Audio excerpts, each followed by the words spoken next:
जय हिंद। आज का हमारा टॉपिक है वास्तविक संख्याएं, जो कि क्लास 10th का पहला चैप्टर है। इसमें हम करने वाले हैं एलसीएम एचसीएफ से रिलेटेड कुछ टॉपिक हैं जो कि आप पहले भी पढ़ चुके हैं। हाँ, यहाँ पे कुछ उसका कोई कॉन्सेप्ट होगा, कुछ नए क्वेश्चन होंगे। आप हाँ, अगर एलसीएम से थोड़ा भी आपको आता है तो इस कॉन्सेप्ट को आप बहुत आसानी समझ जाएंगे, क्योंकि स्टार्टिंग का जो पहला चैप्टर है और स्टार्टिंग का पहला ही कॉन्सेप्ट है, तो इतना टफ नहीं बना के देखा कि बच्चे पहले ही देख करके डर जाएं। और मैथ में कुछ बच्चों को डर होता है कि मैथ में मेरा क्या होगा, क्योंकि 2027 में जो बोर्ड एग्ज़ाम देने वाले होंगे क्लास 10th के लिए, और उन बच्चों के लिए खास करके ये क्लास होने वाली है। पूरे रेगुलर चलेगी क्लास। और हाँ, 1 तारीख से मैंने बोला था, वो नहीं हो पाया था क्योंकि भाई गांव से हैं तो लाइट का थोड़ा इशू रहता है कि 2-3 दिन तक लाइट, भाई मेरे घर से नहीं, मेरे गांव का जो बाहर ट्रांसफार्मर होता है वहीं से ही ख़राब थी, इसलिए नहीं हो पा रहा था क्लास। और इसमें पूरे साल भर आपको ये वाली बुक पढ़ाएंगे जो उत्तर प्रदेश सरकार द्वारा आपकी बार लगवाई गई है कि हर स्कूल में यही होगा। कोई प्राइवेट प्रकाशन की या रेफरेंस वाली कोई भी बुक नहीं चलेगी। हाँ, ये पूरा एनसीईआरटी पैटर्न फॉलो किया है। ये भी एनसीईआरटी जैसे एनसीईआरटी वाली केंद्र वाली है, सेम वैसे ये पूरा सेम कॉन्सेप्ट है, सेम क्वेश्चन है भाई, इसमें कुछ भी नहीं अलग है।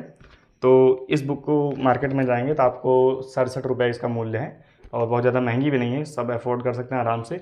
और हाँ, ले लो, ज़्यादा बेहतर होगा आपके पास, क्योंकि क्लास 10th वाले बच्चे हैं, इतना फ़ोन मिलता नहीं है सबको। तो कि नहीं तो इसका पीडीएफ तो मैं डाल दूंगा उस पर, मेरे टेलीग्राम पे। अगर आप टेलीग्राम पे जा करके उसका पीडीएफ आप ले सकते हैं, वहाँ से पढ़ जाएगा हर एक क्लास की। जो पहला क्लास होगा उसमें डिस्क्रिप्शन में आपको टेलीग्राम का लिंक मिल जाएगा, बाकी अदर क्लास में नहीं होगा। जैसे कुछ नया दूसरा चैप्टर आएगा तो उसकी पहली क्लास में होगा। इसमें हम पढ़ेंगे इंट्रोडक्शन, और इसमें के कुछ कॉन्सेप्ट होंगे जो कि बोर्ड एग्ज़ाम में आपको नंबर गेन करने में मदद करेंगे। और आशा करते हैं कि एक मैं जो पढ़ाने का तरीका आपको यहाँ पे आप रखूँगा आपके सामने, वो समझ आएगा। क्योंकि मैंने भी बहुत, मतलब वहाँ से उठा, मैं भी बहुत वीक बच्चा रहा हूँ उस टाइम पे, मुझे भी नहीं समझ आती थी। तो मैंने क्वेश्चन के जड़ तक पहुँचने का, अगर आप जड़ तक पहुँच जाते हैं क्वेश्चन के, तो भूलने का कोई सवाल ही नहीं है। हाँ, 1-2 बार उसको रिवाइज करना पड़ेगा टाइम रहते, तो आराम से हो सकता है। और मैथ क्या होता है, प्रैक्टिस, इसमें कुछ याद करने जैसी चीज़ नहीं होती। हाँ, कुछ कॉन्सेप्ट होते हैं उसको ध्यान में रखना पड़ता है, और कोई फार्मूला भी नहीं आपको याद करना पड़ता है। हाँ, जितना ज़्यादा बार आप क्वेश्चन लगाएंगे, हर बार फार्मूले को प्रयास करके लिखिए। कोई फार्मूला आता है तो हर बार लिखिए, कि यानी 10 से 15 बार कोई भी फार्मूला लिख देंगे तो आपको तैयार हो जाएगा। ठीक है, और चले हम करते हैं। और क्लास का टाइमिंग जो होगा बहुत ज़्यादा नहीं होगा, क्योंकि अपलोड करने में दिक्कत आती है भाई गाँव में। ये 30 से 35 मिनट की क्लास रखेंगे मैक्सिमम, बहुत ज़्यादा 40 हो जाएगी। 40 से प्रयास करेंगे कम ही रखें, क्योंकि नहीं हो पाता भाई, दिक्कत होता है अपलोड करने में। तो अभी इतना ही रहेगा, ताकि आपकी कंटिन्यू क्लास भी चल सके। नहीं तो बाद में होगा कि एक दिन 1 घंटे आगे पढ़ा दिए, 1.5 घंटे पढ़ा दिए, उसके बाद दिखे ही ना। ऐसा नहीं होना चाहिए, तो डर लगता है। तो हाँ, आप 4 महीने बाद 4 महीने ऐड कर लो, 4 महीने तक रेगुलर आप आइएगा। और 4 महीने बाद आपके अंदर से ऐसा खुद बोलेंगे कि हाँ, मेरे अंदर जो पहले था मैथ को लेकर के, अब नहीं है वो चीज़ कि मैथ से मैं डरता था या वो करता था।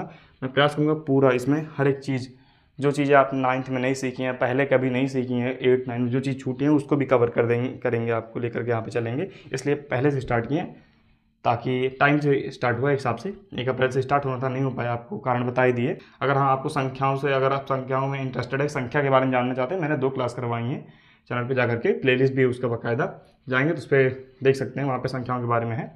यहाँ पे थोड़ा सा भाज्य और अभाज्य आपको बता दें, ताकि क्योंकि आगे आएगा ना, तो वहाँ पे क्लियर कर हो जाए आपका भाज्य और अभाज्य। देखो, भाज्य और अभाज्य, भाज्य क्या होता है और अभाज्य क्या होता है दोनों एक प्रकार की संख्या है। ये भी क्या है, संख्या है। 4 लेते हैं, 4 लेते हैं। 4 में क्या होगा, जैसे 1 से चला जाएगा, 2 से देंगे, 2 दूना 4, और किससे जाएगा ये भैया, 4 से जाएगा। क्या इसके अलावा भी और कोई संख्या है जाएगा इससे, मतलब 4 को और कोई संख्या है जो विभाजित कर देगी इसके अलावा, 1, 2, 4 के अलावा? जी भैया, बिल्कुल नहीं है। और अभाज्य के लिए जैसे अभी यहाँ पे 2 लिए थे, 2 को किससे 1 से भाग देंगे तब भी 0 हो जाएगा, और 2 से देंगे तब भी 0 हो जाएगा। यानी कहने का मतलब, अगर 2 को, अगर हम 2 को भाग दे दें 2 से, तब कितना बच जाएगा भाई, कट जाएगा, 1 आ जाएगा। यानी मतलब 2 से 2 कट गया, कितना आया, 1 आ गया। और अगर 2 को अगर 1 से भाग दें, तब भी 1 दूना कितना हो जाएगा, 2 हो जाएगा। दोनों कंडीशन में कट जाएगा। वैसे यहाँ पे 4 को भी काटेंगे, 1 से कट जाएगा, 2 से कट जाएगा, और 4 से कट जाएगा। यानी ऐसी संख्याएं जिनका 2 से अधिक गुणनखंड नहीं बन सकता। गुणनखंड का मतलब, अभाज्य के लिए सिंपल से याद रखना, अभाज्य संख्या क्या होती है, जो 1 से कटे और स्वयं से कटे, 1 से कटे और स्वयं से कटे। इसके अलावा जो भी संख्याएं होंगी वो किस में आ जाएंगी भैया, भाज्य में आ जाएंगी। भाज्य का मतलब होता है एक से कटे और स्वयं से कटे, यानी एक से कट रहा है और स्वयं से कट रहा है। इसके अलावा भी जरूरी नहीं कि एक ही है, 2 3 4 जितना भी फैक्टर बन सकता है उसका। कहने का मतलब अभी जैसे संख्या यहाँ पे बड़ी होगी 8 हो जाती तो क्या होता, वो 1 से कटता, 2 से कटता, 4 से कटता, 8 से कटता, यानी 1 से कटा और 8 यानी स्वयं से कटा। अगर 8 ले लेते हैं यहाँ पे क्या होता है, ये 1 से भी कटता और 2 से भी कटता, 4 से भी कटता और 8 से भी कटता। यानी एक और स्वयं तो मिल रहा है, इसमें क्या है, एक और स्वयं मिल रहा है, इसके अलावा कुछ नहीं मिल रहा है। इसमें एक और स्वयं मिल रहा है, इसके अलावा भी मिल रहा है। इसमें एक और स्वयं मिल रहा है, इसके अलावा भी 2 फैक्टर मिल रहे हैं, यानी 2 गुणनखंड और मिल रहे हैं। भाज्य और अभाज्य बस इतना था, क्योंकि भाज्य और अभाज्य के बीच चर्चा करने वाले हैं आगे चल के। जो एलसीएम होता है, एलसीएम इसका पूरा नाम होता है लोएस्ट कॉमन मल्टीपल। यहाँ पे कोई 2 संख्याएं लेते हैं, उसका एलसीएम आपको निकालना है। क्या निकालना है भैया, एलसीएम। हम मान लेते हैं 12 और 14 का, क्या लेते हैं भैया 12 और 14 का एलसीएम, और 12 और 14 का क्या लेते हैं, एचसीएफ लेते हैं। तो जो आप सीखे तरीका बेसिक वाला वही, जो पहले आप सीखे नहीं सीखे यहाँ पे सीखने का प्रयास करना।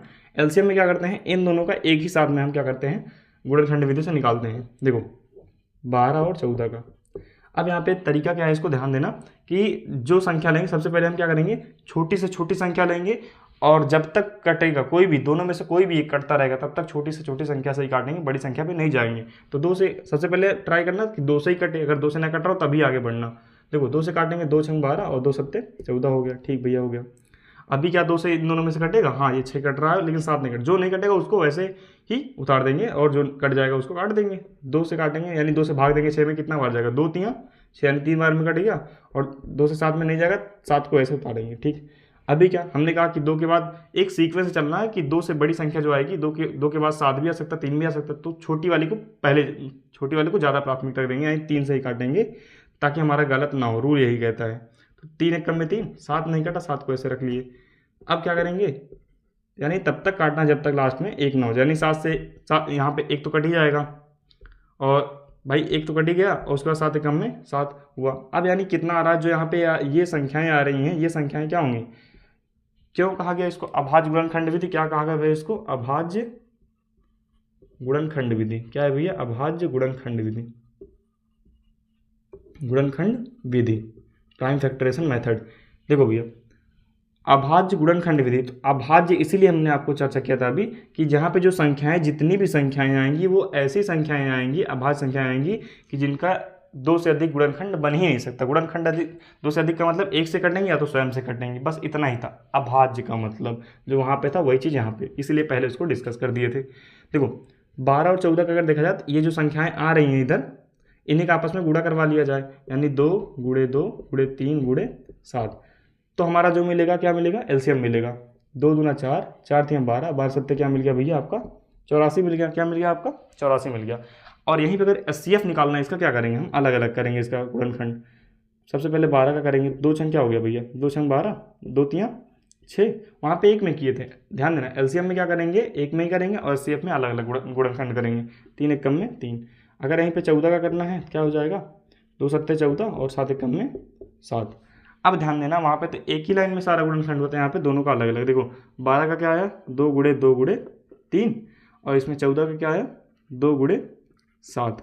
अब देखेंगे जो दोनों में कॉमन हो, जो दोनों में कॉमन हो, तो दोनों में कौन सा कॉमन हो रहा है, 2 कॉमन हो रहा है, तो जो दोनों में कॉमन हो वही क्या होगा तुम्हारा एचसीएफ। अगर एचसीएफ निकालना है तो एचसीएफ में क्या होगा भैया, जो दोनों में कॉमन हो, तो एचसीएफ तुम्हारा क्या निकल के आएगा, इसमें क्या निकल के आएगा एचसीएफ, नीचे नहीं उधर लिख देते हैं, क्या निकल के आया इसका एचसीएफ 2, यानी एचसीएफ क्या निकल के आया 12 और 14 का 2 आया, और एलसीएम कितना है इसका, इन दोनों का कितना है एलसीएम भैया 84 आया। क्या है आपका 84 है। देखो भैया अब आता है हमारा जो कॉन्सेप्ट है यहाँ पे, कॉन्सेप्ट यहाँ पे सूत्र बोल सकते हो। पहला जो है सूत्र जो यहाँ पे है एलसीएम गुणे एचसीएफ बराबर है पहली संख्या गुणे दूसरी संख्या।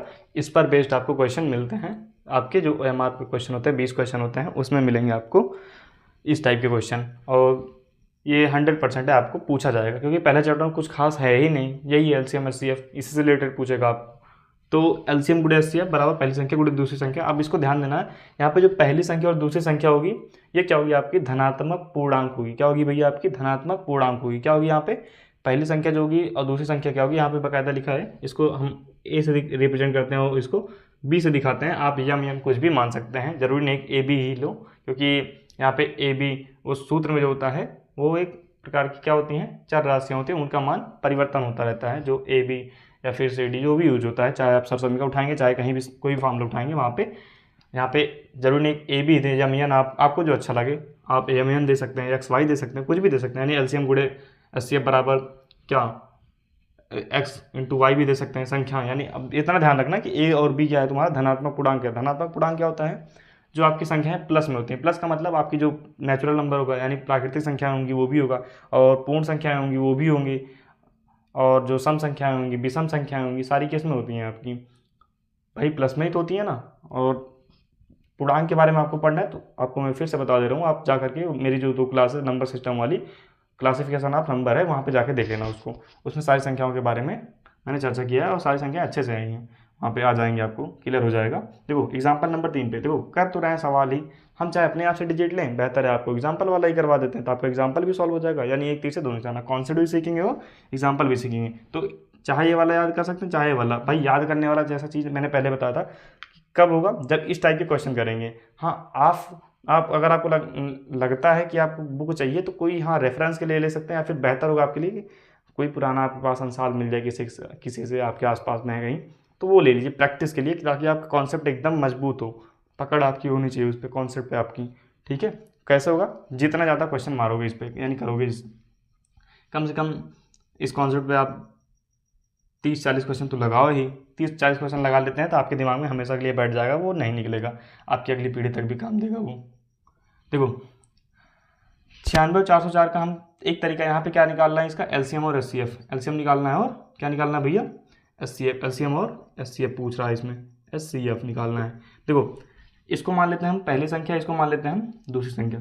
पहली संख्या और दूसरी संख्या यानी हमको यहाँ पे ए और बी पहली दूसरी संख्या मिल गई, ठीक, क्योंकि 96 और 404 संख्या ही तो है भाई, हाँ भैया संख्या ही है। इसका एलसीएम और एचसीएफ निकाल लेते हैं, एलसीएम और एचसीएफ। भाई एलसीएम निकालेंगे थोड़ा लंबा पड़ेगा, क्योंकि 404 क्या है तुम्हारा, लंबी थोड़ी बड़ी संख्या है, तो इसको काटने में थोड़ा दिक्कत होता है, इसीलिए ये वाला फॉर्मूला लाया गया था कि ताकि जो बड़ी संख्या है उनको आसानी से हम निकाल सकें, उनका एलसीएम और एचसीएफ। तो पहली दूसरी संख्या पता है, हम क्या निकालते हैं, सबसे पहले एचसीएफ निकाल लेते हैं। इसका क्या निकाल लेते हैं भैया, एचसीएफ निकाल लेते हैं। तो एचसीएफ निकालते हैं, एचसीएफ के लिए क्या करेंगे, अलग अलग करेंगे 96 का। अगर ये वाला भी तरीका नहीं है तो आपको डिवीजन मेथड से अभी आपको लास्ट में बता देंगे एचसीएफ। जैसे अगर ये वाला कम समझ में आ रहा है तो आप उससे भी लगा सकते हैं, लेकिन अगर क्वेश्चन पर्टिकुलर आपको बोल ही रहा है कि अभाज्य गुणनखंड विधि लगाओ, तो ना भैया वही चलेगा, वही लगाना पड़ेगा, नहीं तो नंबर आपका कट जाएगा। तो 2 से काटेंगे कितना बढ़ जाएगा, तो 2 चौक 8 और 1 बच गया, 2 अट्ठे 16, और 2 से काटेंगे 2 दूना 4 और 2 चौक 8, 2 से काटेंगे 12 दूना 24, यानी 2 कम है तो 2 दूना 4, फिर 2 से काटेंगे कितना आएगा भैया, 6 बार में कट जाएगा, 2 से काटेंगे 3 बार में और 3 से काटेंगे 1 बार में, इतना आ गया, 2 3 6, हाँ 3 कम 3, इतना हो गया भाई। ये तो होगा भाई 2 से सब पूरा 2 से काट दिए, लास्ट में 3 से काट दिए। अब 404 को काटेंगे, थोड़ा इधर ले लेते हैं 404 को काटेंगे, किससे काटेंगे भाई, 404 2 से काट, 2 से दिख रहा है 2 से काट देते हैं, क्या 2 से काटेंगे ना, ठीक है, 2 दूना 4 और 0 का 0 ही, 2 दूना 4, फिर किससे काटेंगे भैया, 2 से काटेगा, 2 एक कम में 2 और 2 एक कम में 2। भाई 101 तो कहीं नहीं आता, मुझे लगता है किसी का टेबल में नहीं आता है, क्योंकि अभाज्य संख्या मिल गई, तो 101 से ही काट देते हैं। किससे काटते हैं भैया, 101 से ही, 101 से काट देते हैं, तो कितना बार में कट जाएगा, 1 बार में कट जाएगा। अब हम क्या करते हैं, एचसीएफ निकालने के लिए सबसे पहले एचसीएफ निकाल रहे हैं, एचसीएफ निकाल रहे हैं, एचसीएफ में अलग अलग होता है। एचसीएफ निकाल रहे हैं तो जो दोनों में कॉमन हो, दोनों में कॉमन का मतलब ऊपर से इसमें कितना 2 मिल रहा है, 2 मिल रहा है मतलब, और यहाँ पे कितना मिल रहा है, 2 बार 2 मिल रहा है।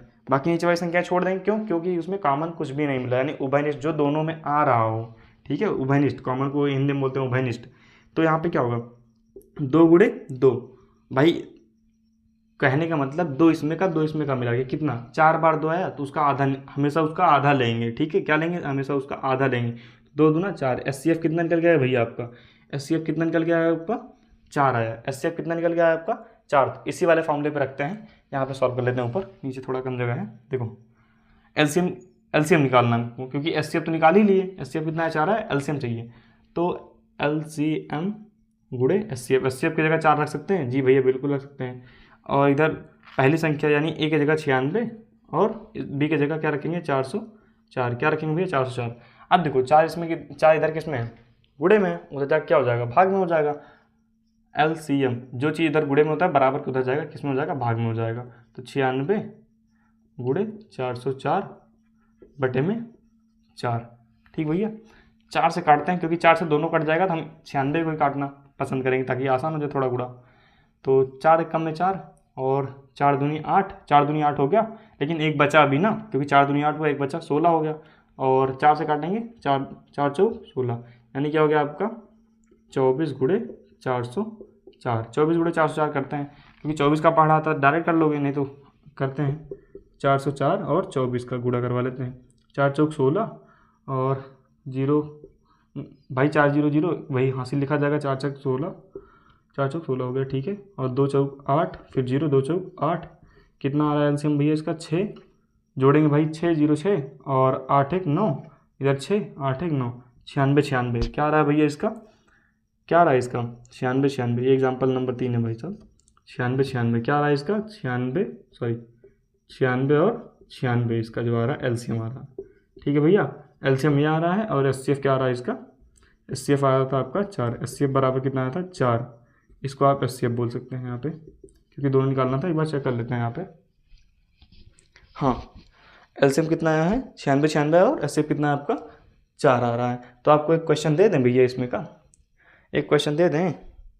अब यहाँ पे देखो होमवर्क के लिए आपको एक क्वेश्चन दे देते हैं, ट्राई करना। एग्जाम्पल नंबर 4 है, वहाँ पे डिजिट लिख देते हैं, बस खाली यहाँ पे ध्यान देना कि आपको यहाँ पे 3 दिया, मतलब यहाँ पे 2 संख्या 2 डिजिट 2 संख्या थी, तो वहाँ पे 3 दिया है। बस जैसे दो संख्या 96 404 में क्या करना था कि दोनों का अलग अलग गुणनखंड किए और दोनों में जो कॉमन आ रहा था वही एचसीएफ हुआ। अगर यहाँ पे 2 के 96 404 मान लेते, यहाँ पे 72 दे दिया, 72 96 404 3 संख्याएं दे दिया होता, तब क्या करते, तो वही करते, तीनों का अलग अलग निकालते, और जो तीनों में कॉमन होता उसको हम निकालते, उसको हम क्या लेते हैं, हम एचसीएफ लेते, जो कॉमन आता उसको एचसीएफ बताते, और तीनों का एक साथ निकालेंगे, गुणनखंड करवा के जो आता वो हमारा एलसीएम होता। तो ये ध्यान रखना है यहाँ पे, ये वाला फॉर्मूला एलसीएम गुणे एचसीएफ बराबर क्या होता है, पहली संख्या गुणे दूसरी संख्या होता है। और इसी को थोड़ा शॉर्ट कर देंगे तो क्या हो जाएगा, एलसीएम गुणे एचसीएफ बराबर में ए इंटू बी, यानी ए क्या है और ए बी क्या है, जो धनात्मक पूर्णांक होगा हमेशा, यहाँ पे ऋणात्मक संख्याएं नहीं होंगी, ठीक है, क्योंकि यहाँ पे आपको फॉर्मूले में ही बताया जा रहा है। तो फॉर्मूला तरीका वही है, प्रैक्टिस करो क्वेश्चन का। आपको यहाँ पे 2 क्वेश्चन करवाएं इसमें, देखो एक क्वेश्चन आपको होमवर्क के लिए दे रहे हैं, ट्राई करना, नहीं तो अगली क्लास में उसको करवा दिया जाएगा। देखो भैया ये आपका एग्जाम्पल नंबर 2 है, इसमें कह रहा है 6 और 20 के अभाज्य गुणनखंड विधि से एलसीएम और एचसीएफ निकालो या फिर ज्ञात करो, ऐसा दे सकता है आपको। यहाँ पे क्वेश्चन मिलेगा इसी फॉर्मेट में मिलेगा, बस खाली आपका क्या रहेगा, यहाँ पे डिजिट चेंज हो सकती है, यहाँ पे डिजिट का मतलब अंक चेंज हो सकता है, यहाँ पे जो संख्याएं वो चेंज हो सकती है, बस ये ज़्यादा कुछ नहीं होगा। और फॉर्मेट ये रहेगा एलसीएम और एचसीएफ, ये आपको बोलेगा अभाज्य गुणनखंड विधि, जिसको मैंने आपको जस्ट अभी तुरंत ही करवाया है। देखो 6 और 20 का, 6 का सबसे आसान क्या होगा भाई, गुणनखंड विधि यही करेंगे। पहले एलसीएम निकाल लेते हैं, एलसीएम निकाल लेते हैं दोनों का। देखो एलसीएम क्या है भैया, 6 और 20 का निकालते हैं, ठीक, 6 और 20 का एलसीएम निकालते हैं। तो भाई सबसे पहले क्या बताते हैं, सबसे छोटी संख्या लेते हैं, 2 से ही ट्राई करते हैं, क्योंकि 2 से कट रहा है, दिख जाएगा ना, सॉरी दिख रहा है ना, यहाँ पे कट जाएगा, 2 3 6 और 2 से काटेंगे, 2 एक कम में, तो यानी 10 बार में ये भी चला जाएगा। अभी 3 तो नहीं जाएगा, लेकिन 10 तो जाएगा ना, तो 3 को वैसे उतारो और 10 को कितना बार जाएगा, 2 पंचे 10। अभी देखो ना तो 3 जा रहा ना तो 5 जा रहा है आपका, तब क्या करेंगे हम 3 से काटेंगे, क्योंकि 3 और 5 में से छोटा क्या है, 3 है, तो पहले छोटी वाली संख्या को प्राथमिकता देंगे, पहले छोटी वाली संख्या लेंगे, उसके बाद ही हम आएंगे 5 पे। तो 3 एक कम में 3 हो गया भैया, अभी 5 नहीं कट रहा, 5 को उतारते हैं, अगली बार में क्या 5 को भी रेत देंगे, यानी कट जाएगा ये भी, 5 एक कम में 5 हो गया। अब वही गुणा करवा लेते हैं, इसका एलसीएम निकालना है, 2 दूना 4, 4 3 12, 12 पंचे 60, यानी एलसीएम क्या निकल के आ रहा है बाबू इसका, 2 दूना 4 3 12 पंचे 60, कितना आया, चलो निकाल ही लेते हैं, 2 दूना 4 3 12 पंचे 60, कितना आएगा भैया इसका 60 आया। एलसीएम कितना निकल जाएगा आपका 60 आया। और एचसीएफ क्या निकालेंगे इसका, 6 का अलग निकाल लेते हैं और 20 का अलग निकाल लेते हैं, वैसे ज़्यादा बड़ा जाएगा नहीं, 2 3 6 और 3 एक कम में 3, ठीक भैया। और 20 का निकालना है आपको, क्या किसका निकालना है भैया 20 का, तो 2 से काटेंगे, 2 दाम में 10 और 2 पंचे 10, 5 एक कम में 5।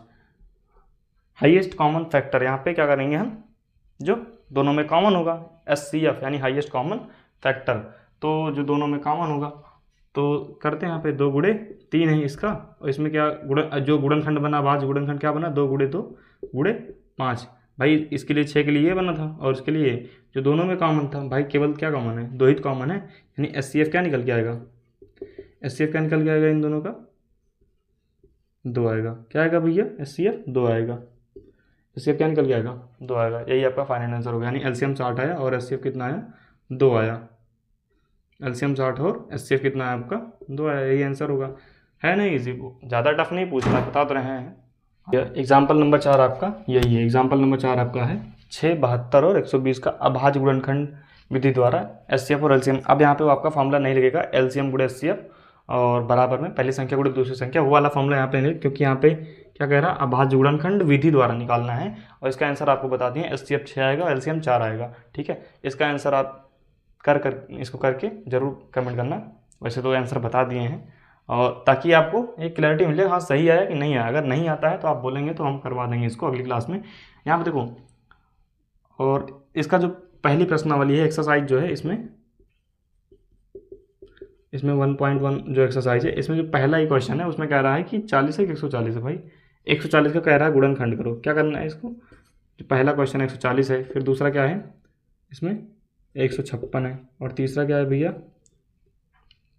38, 25 है, चौथा क्या है 5005 है, और पांचवा क्या है इसमें 74, 29 है।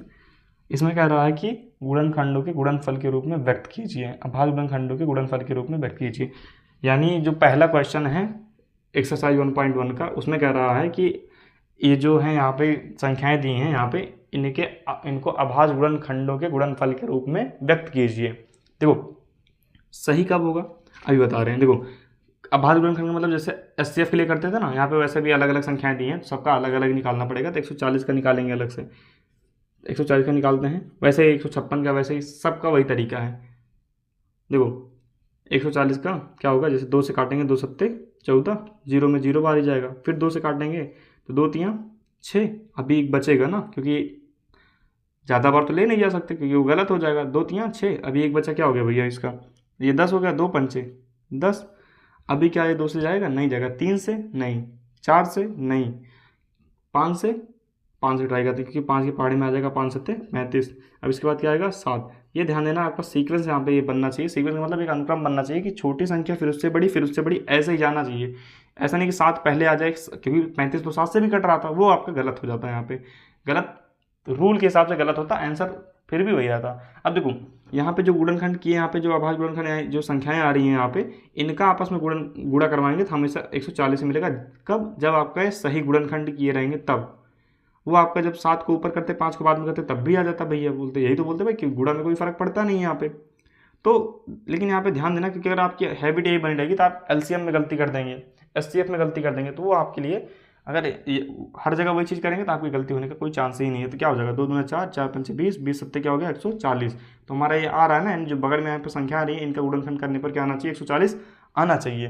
तो वैसे ही 156 का है, और 38, 25 का है, और 5005 का है, तो 74, 29 का भी है। तो इस टाइप का 156 का करवा दे रहे हैं, क्या हो तो 38, 25 का भी करवा दें। 38, 25 का थोड़ा लंबा हो जाएगा। देखो इसका अपने आप से करना, नहीं बोला आसान आसान करवा रहे हैं, कठिन वाला छुड़वा रहे हैं। देखो 38, 25 का बता दे रहे हैं हम आपको, 38, 25 का बता दे रहे हैं, ठीक है। और इधर ये बता दे रहे हैं 74 और 29 का, क्योंकि क्लास का टाइमिंग भी ध्यान देना है ना, नहीं तो सारे करवाने के लिए क्लास ज़्यादा हो जाएगी टाइमिंग। तो 38 और 25 का क्या करना है हमको, 38 तो 25 का करना है गुणनखंड। देखो करते हैं, क्या करते हैं, सबसे पहले क्या, अगर ये 2 से जाएगा, 2 से पहचानने का रूल भी आपको बता दे रहे हैं। यहाँ पे लास्ट डिजिट पे आपको 2, 3 और 5 का, किसका 2, 3, 5 का डिविजिबिलिटी रूल इसको बता दे रहे हैं। देखो इसकी पूरी क्लास लेंगे, वो फंडामेंटल ऑफ मैथ में डाल देंगे, वहाँ पे उसमें क्लास करवा देंगे, ज़्यादा नहीं होगी, 15 से 20 मिनट या 25 मिनट की क्लास होगी, उसमें डिविजिबिलिटी रूल का करेंगे पूरा अच्छे से। लेकिन यहाँ पे भी थोड़ा सा जान लो कि लास्ट में आपको क्या दिख जाए, 0 दिख जाए, 2, 0, 2, 4, 6, 8, इसमें से कोई भी आ जाएगा। तो हमेशा किससे काटना है उसको, 2 से काटना है। किससे काटेंगे भैया, 2 से काटेंगे। और 5 से काटने का रूल क्या है, लास्ट टाइम पे क्या मिले, 0 या फिर 5। भाई 0 आएगा नौबत ही नहीं आएगा कि हम 5 से काटें उसको, क्यों नहीं आएगा, क्योंकि 0 आएगा पहले नंबर तो 2 से कट जाएगा वो। तो 5 के लिए आपको ध्यान देना, लास्ट में 5 आ जाएगा तब। और भैया 3 का देख, क्योंकि 2, 5, 3 यहीं का मेन होता है, पहले आगे का जो स्टार्टिंग पॉइंट यहीं से होता है। तो 3 से क्या होता है, 2 और 5 का हो गया। 3 का कब से कटेगा भैया, जैसे 3 का, जैसे कोई भी संख्या यहाँ पे 45 ले लो, 45 ले लो, क्या 45 3 से जाएगा, क्योंकि 3 दाम में 30, पहाड़ा खत्म यहाँ पे, 3 दाम में 30, टेबल खत्म उसका वहाँ पे। अब क्या करेंगे, जो संख्या यहाँ पे दी है उसके अंकों को जोड़ेंगे। अंक का मतलब जो जो इसमें अंक आ रहा है, देखो डिजिट यहाँ पे 5 और 4 है ना, इन दोनों को ऐड करेंगे यानी 4 और 5 जोड़ेंगे क्या हो जाएगा 9 हो जाएगा।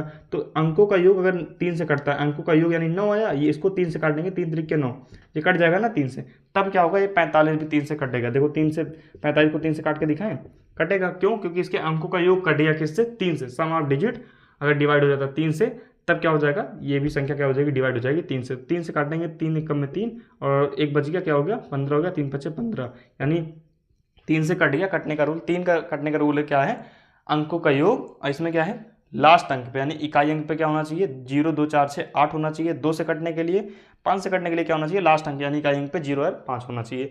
इसका विभाज्यता का नियम या फिर डिविजिबिलिटी रूल बोल सकते हो इसके लिए। देखो भैया, तो हम क्या करते हैं, ये 5 से तो कटेगा, लेकिन उससे पहले हमको ट्राई करना है, क्योंकि 5 से छोटा 3 भी होता है, 3 से कटने का रूल चेक कर लेते हैं, यानी इसको काट के चेक करते हैं। देखो काट के, सॉरी, इसको चेक करते हैं जोड़ करके।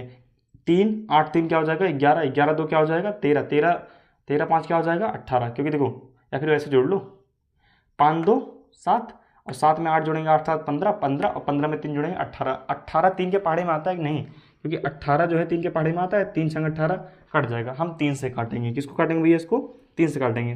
तो 3 एकम में 3 और 8 में कितना बार जाएगा, 3 दूनी 6, क्योंकि 3 3 के 9 ज़्यादा हो रहा है, 3 दूनी 6 और 2 बच गया, 3 दूनी 6, अभी 2 बचा ना, 2 यहाँ का और 2 पहले से ये वाला, तो 22 हो गया। तो 3 सतह कितना हो गया 21 होगा, 3 सतह 21, अभी एक बचा लास्ट में, तो ये क्या हो गया 5 था, एक बचा यहाँ का 15, 3 5 15, अभी क्या 3 से कटेगा, इसको चेक करते हैं।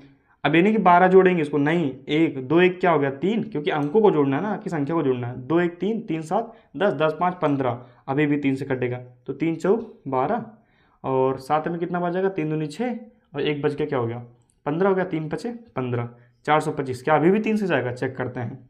अगर नहीं जाता तो हमारे पास क्या बचता, फिर 5 से ही काटेंगे, क्योंकि लास्ट में 0 या 5, 0 आता 2 से ही कट जाता वो, क्योंकि 0 आएगा नहीं, यहाँ पे 5 आ रहा है। देखो 4 2 6 5 11, 11 3 से 3 के पहाड़े में आएगा, नहीं आएगा, तो अब किससे आएंगे हम 5 से आएंगे। तो 5 से काटने के लिए क्या हुआ, 5 से काटने के लिए 5 8 40, कितना बार जाएगा भैया इसमें 5 8 40, 5 8 40, 40 निकाल लिया 42 में से, 2 बचा ना 25, भाई 2 यहाँ का बचा, 5 ये 25 हो गया, 50 में 25। अब तो 5 से ही काटेंगे, क्योंकि 5 आ गया, 5 से ही कटना है, तो 5 एकम में 5, अभी क्या बचा 5 3 8 होता ना भाई, 8 में से 5 निकालने के बाद 3 बचा ना, 3 यहाँ का बचा, 5 ये 35 हो गया, तो 5 7 35, लास्ट में क्या आ गया भैया 17, बस 17 एकम में 17, बस यही तो करना था। हाँ थोड़ा सोचना पड़ सकता है, मेरे लिए आसान है, क्योंकि हम इसको कई 3 साल से 4 साल से जो भी पढ़ा रहे हैं कई बार कर चुके हैं, तो मेरे लिए थोड़ा आसान है सोचना, आपके लिए भी आसान हो जाएगा भाई। प्रैक्टिस, मैंने भी, अगर मेरा भी मजबूत हुआ या फिर मैंने भी इसको समझना आसान होता है, क्यों आसान होता है क्वेश्चन को समझना, क्योंकि कई बार लगाए हैं, आपको भी वही करना पड़ेगा इसके लिए। और बाकी क्लास को यहीं पे ख़त्म करेंगे, क्योंकि हमने स्टार्टिंग में बोला था क्लास बहुत ज़्यादा लंबी नहीं करेंगे, 30 से 35 मिनट, मैक्सिमम 40 मिनट जो एक्सरसाइज की क्लास, क्योंकि बहुत ज़्यादा लंबी होने के बाद अपलोड करने में दिक्कत आती है, जो आपको पहले ही बता दिए थे। बाकी सपोर्ट आपका चाहिए, अगर आप सहयोग करते हैं तो ज़्यादा से ज़्यादा बच्चों तक इसको शेयर करिएगा जो आपके संपर्क में है। ये नहीं कह रहे कि आप प्रचार करिए इसका, नहीं, अगर आपको लगता है हाँ अच्छी चीज़ है, पढ़ाई मतलब समझ में आ रहा है, या फिर और लोगों की मदद करनी चाहिए, तो बस इतना ही। धन्यवाद।